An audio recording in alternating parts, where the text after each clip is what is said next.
उद्धव ठाकरेंसोबतच्या युतीबाबत तुर्तास मनसे नेत्यांनी मौन बाळगावं. परदेश दौऱ्यावर असलेल्या राज ठाकरेंच्या सूचना. 29 एप्रिलनंतर भूमिका जाहीर करणं.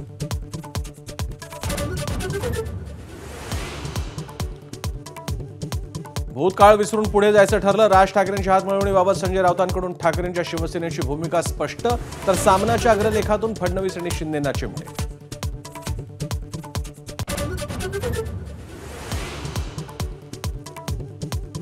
परिवार म्हणून एकत्र येणं ही महाराष्ट्राची परंपरा. शरद पवारांसोबतच्या पुण्यातल्या बैठकीवर अजित पवारांचं भाष्य. पंतप्रधान मोदी ही सर्वपक्षीय नेत्यांना भेटत असल्याची आठवण.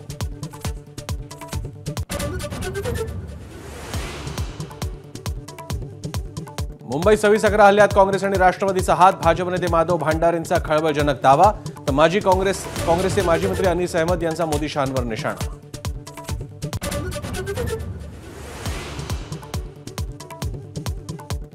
सोन्याच्या दराने ओलांडला लाखाचा टप्पा. जीएसटीसह सोन्याचा दर प्रतितोळा 1,01,16 रुपयांवर. चांदी ही प्रति किलो 1,00,000च्या उंबरठ्यावर.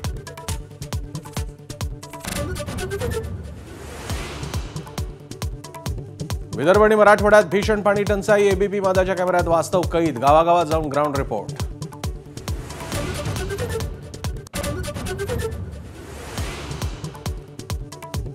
संग्राम थोपटेंच्या भाजप प्रवेशाला अंतर्गत विरोध असल्याची चर्चा. भाजप पदाधिकाऱ्यांचं चंद्रशेखर बावनकुळेंना नाराजीचं पत्र. काँग्रेसमधून भाजपमध्ये येणाऱ्या नेत्यांवरही नाराजी व्यक्त.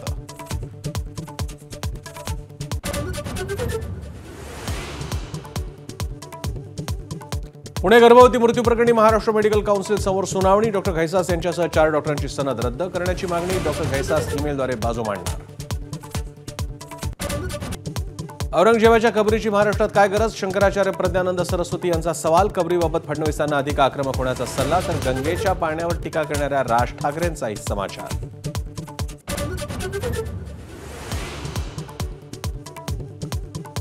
मुंबई हल्ल्याचा मास्टरमाइंड तहव्वूर राणा एनआयए कोर्टात घेणार धाव. कुटुंबियांसोबत बोलण्यासाठी मागितली परवानगी.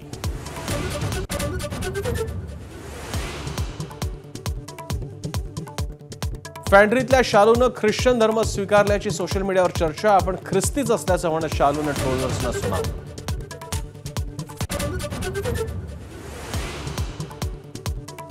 बीसीसीआयकडून 2024-25 साठी खेळाडूंची श्रेणी जाहीर. रोहित कोहली, जडेजा, बुमराह A+ श्रेणीत कायम. श्रेयस अय्यर, ईशान किशनचं कमबॅक. ऋषभ पंतचंही प्रमोशन.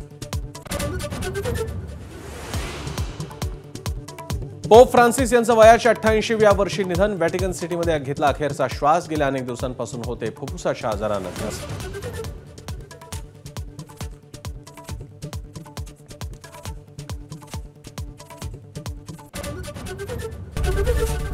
एबीपी माझा, उघडा डोळे बघा नीट.